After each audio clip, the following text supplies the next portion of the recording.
Hi everybody, this is Mr Duncan in England. How are you today? Are you okay? I hope so. Are you happy? I hope so.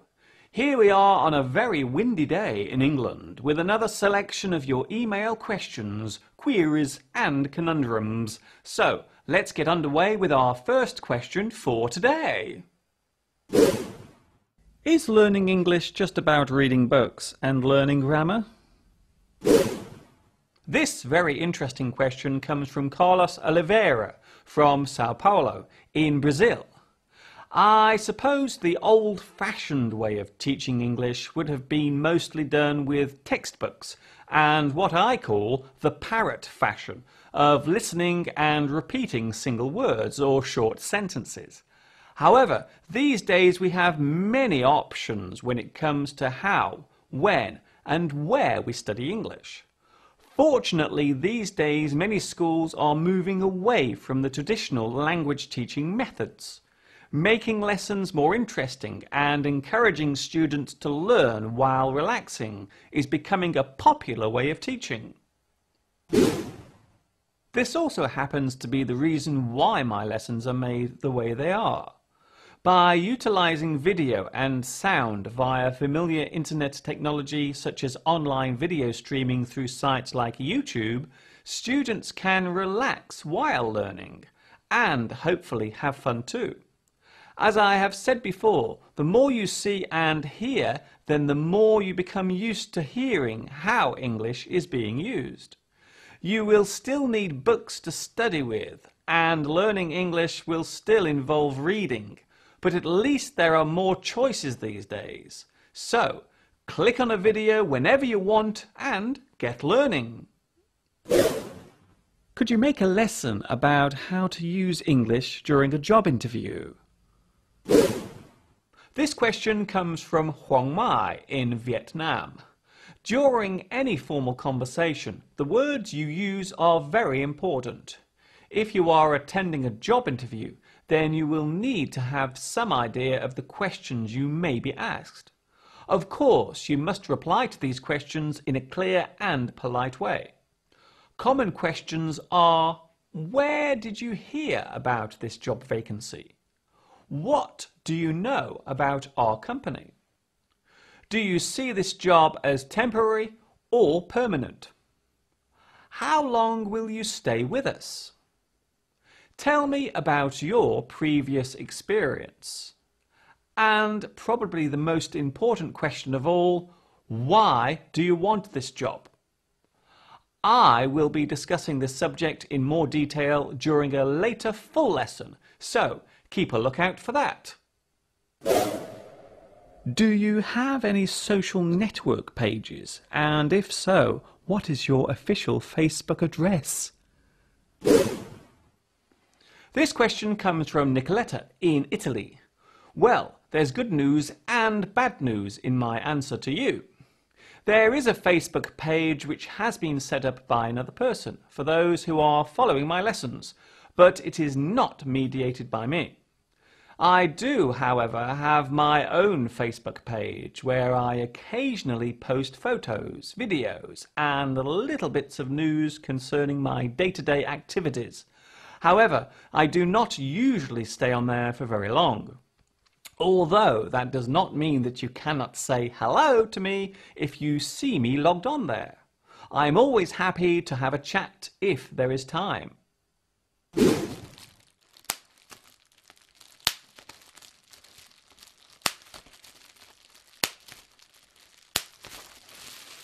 It took me a while, but I finally gave in.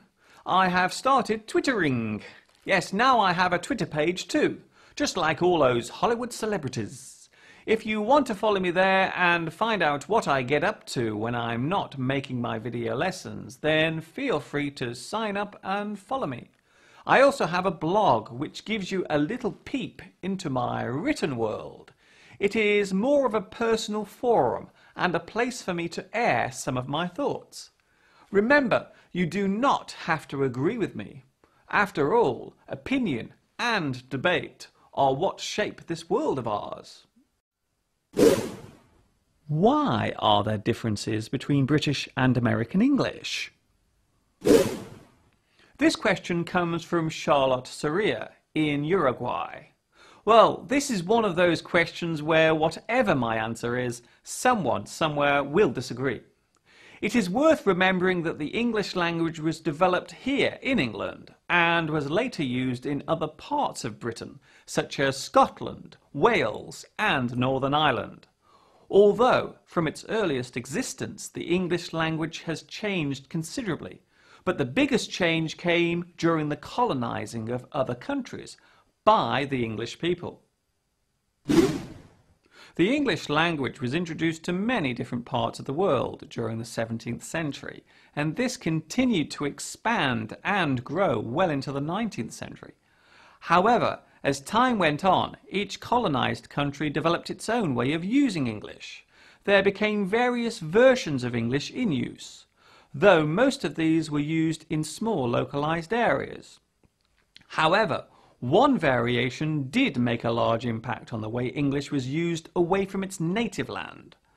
The form of what we now know today as American English was created as a way of simplifying the language, especially words derived from the French language, such as colour, although it is worth noting that not all of the changed words come from the French language. For example, neighbour is an Old English word.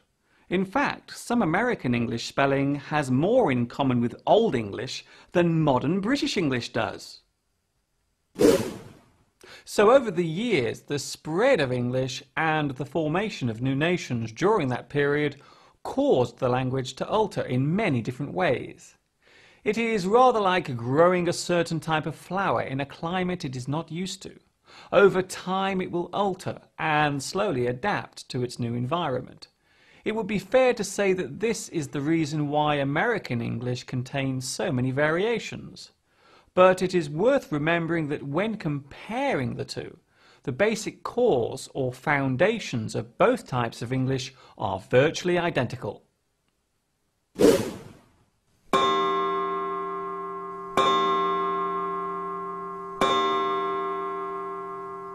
Before I wrap up and finish today's edition of Ask Mr Duncan, I would like to say a special hello to Jimmy Chung in Hong Kong, who asks if I could make a lesson about sporting idioms. Well, that is a great suggestion, Jimmy, and another possible subject for a future lesson. Oh, by the way, yes, you are correct. We do not follow baseball here in England. Popular sports here include football, rugby and cricket. Hello to Hao Dang, who comes from Vietnam, but now stays in Australia. One of my friends from China is now studying there too. Hao also asks if I have ever thought about visiting Vietnam. Well, I have never been there, but who knows, one day I may travel there. Finally, a big hello to Marco from Palmanova in Italy, who wants to say a big thanks to me for my lessons. Thank you, Marco, and stay happy. That is all from me for today. Keep a lookout for that email address. It will be popping up very soon. This is Mr. Duncan in England saying thank you for asking me. And ta-ta for now.